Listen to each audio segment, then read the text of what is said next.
Bonsoir à tous et bienvenue dans votre journal d'information locale. Au sommaire de ce vendredi 21 février 2014, le CIVOM des Rives de la Haye et de la Colme a tenu sa première réunion en mairie de Gravelines. C'était mercredi. Dunkerque LNG et l'État ont signé mercredi une convention destinée à développer la montée en compétences des travailleurs du terminal méthanier.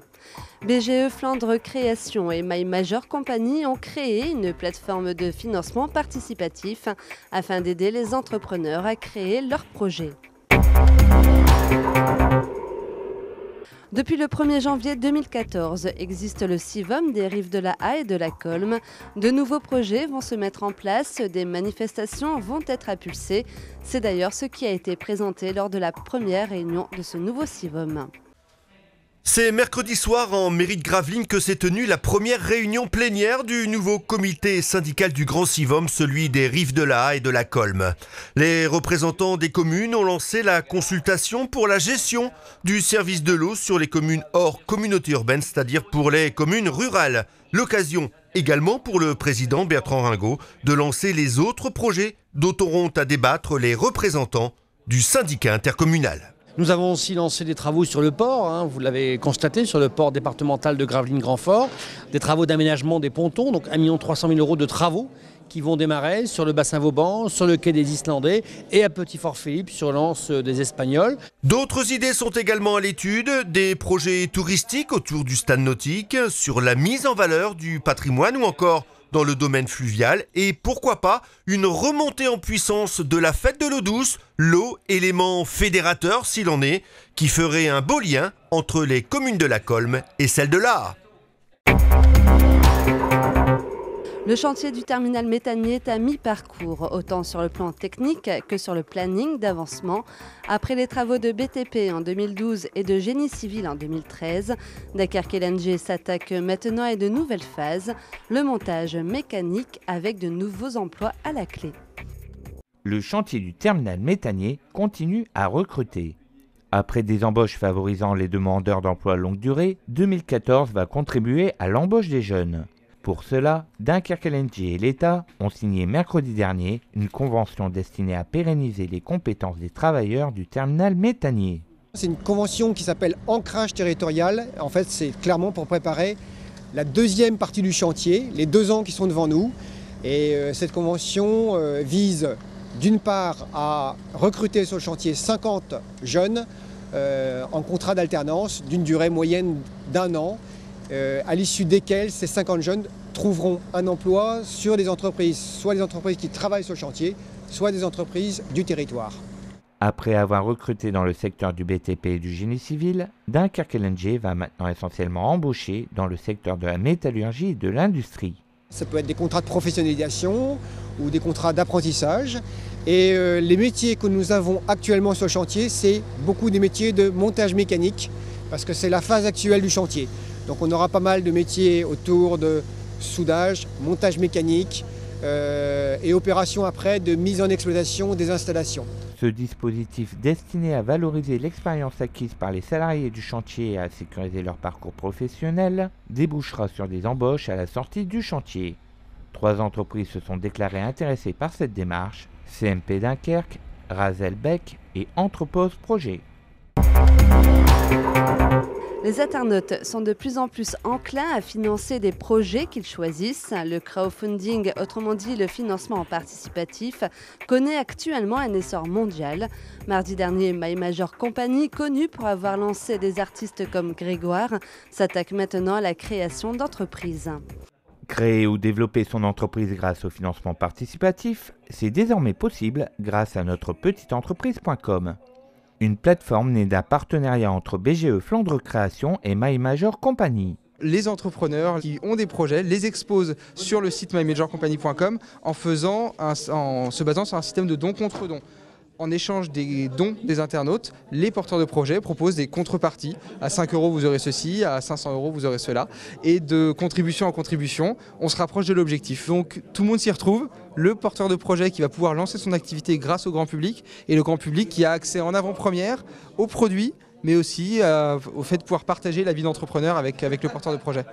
Un système qui peut pallier à la frilosité des acteurs bancaires dans les projets de création de développement d'entreprises. Et un moyen de soutenir tout type d'activité, comme financer un stock, une campagne publicitaire ou une présence sur un salon.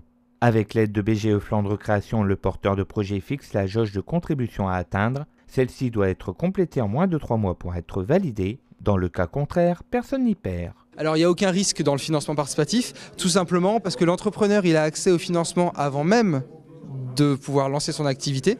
Au pire, si la somme des contributions n'atteint pas l'objectif, tous les contributeurs seront remboursés. Et voilà, et donc ça n'aura coûté d'argent à personne. Le porteur de projet aura essayé, remboursera ses contributeurs et les contributeurs percevront le remboursement. Donc c'est tout le côté vertueux du financement participatif, c'est qu'il n'y a pas de risque. Pour le lancement de la plateforme dunkerquoise, 2 projets locaux ont été présentés. La création d'une collection de t-shirts à l'image de Malo-les-Bains et un site internet mettant en relation des particuliers et des professionnels destiné à vendre ses surplus de travaux. Vous avez terminé vos travaux, plutôt que ça finisse à pourrir dans le garage et qu'au bout de 6 mois, ça parte à la déchetterie. Faut pas se dire que ça sert à personne, ça peut servir à des voisins, ça a encore une valeur intrinsèque. Vous mettez en vente sur le site eco-brico.fr. Aujourd'hui, le fait d'avoir un partenariat avec My Major Company, ça nous permet d'avoir une exposition médiatique plus importante aussi, parce que ça nous permet de faire connaître le produit. Ça permet aussi d'inciter les utilisateurs aujourd'hui d'EcoBrico à se dire tiens, j'ai envie que la solution elle vienne près de chez moi. Il y a une contrepartie qui consiste à dire que les personnes qui mettraient, je crois qu'elle est à 500 €, deviennent ambassadeurs EcoBrico sur leur territoire. Le financement participatif, un dispositif essentiellement local, puisque 90% des contributeurs sont situés dans un rayon de moins de 10 km des projets. Pour en savoir plus sur ce dispositif, rendez-vous sur www.bge-flandrecreation.fr.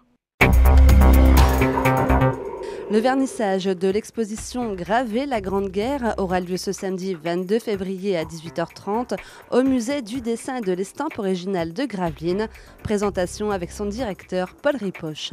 L'idée de cette exposition, elle s'inscrit déjà dans les commémorations nationales liées à la Première Guerre mondiale, plus dans une opération régionale qui s'appelle Guerre et Paix, menée par l'association des conservateurs. Donc le principe même de ces expositions-là, c'est de mettre en valeur les collections de musées. Donc avec un corpus d'œuvres, comme Jean-Émile Laboureur ou comme Marcel Gromer, qui sont des artistes qu'on trouve au socle de la création du musée, mais qui ne donnaient pas suffisamment de matière à former une exposition. Donc nous avons pris contact avec l'historial de la Grande Guerre de Péronne, qui a un large fonds d'estampes, qui est très méconnu, y compris d'eux-mêmes, c'est-à-dire qu'eux-mêmes ils doivent aller justement tenter de mieux le connaître. Donc ça a été aussi l'occasion pour eux de faire ce travail-là.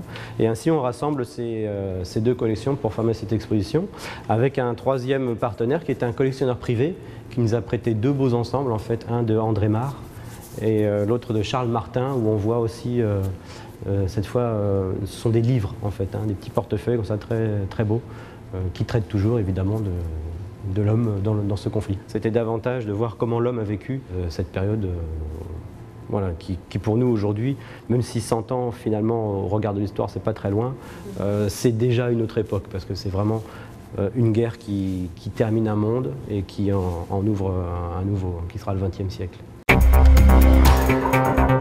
Et on termine ce journal avec du sport. Mercredi soir, le BCM affrontait Ankara à Sportica dans le cadre de l'Eurocoupe. Résumé de ce match. Le BCM est sorti par la grande porte de la Coupe d'Europe mercredi soir. Éliminé avant le coup d'envoi, les Gravelinois se sont imposés 86-72 face à Ankara, le leader de la poule J. Emmené par un grand Ousmane Camara et un Cyril Akpomeda retrouvé, le BCM a mené de bout en bout. Pour une fois, toute l'équipe s'est montrée au diapason. Grâce à une bonne défense et des prises à 2 ou 3 sur l'intérieur Vladimir Golubovic, le BCM a laissé le champ libre aux tireurs extérieurs. À droit, justement, les Turcs restent au contact des combatifs gravelinois. À la pause, le BCM est devant, mais Ankara n'est pas loin, 43-37. Toujours bien cadenassé, la raquette gravelinoise tient bon. John Holland, Abou Mbaye, qui effectuait mercredi soir son grand retour, et Jonathan Roussel sont dans un bon soir et le BCM s'envole. L'écart flirte avec les 20 points et Gravelines peut nourrir des regrets au vu de cette rencontre. Plusieurs fois dans les matchs de poule, le BCM aurait pu, aurait dû, mais au final n'a pas su s'imposer. On pense notamment au match aller en Turquie, en Allemagne et même en Italie. Dommage donc, les huitièmes de finale de l'Eurocoupe étaient à bout de bras. Prochaine échéance pour nos joueurs, ce sera samedi soir face à Châlons pour le compte de la 20e journée de Pro A.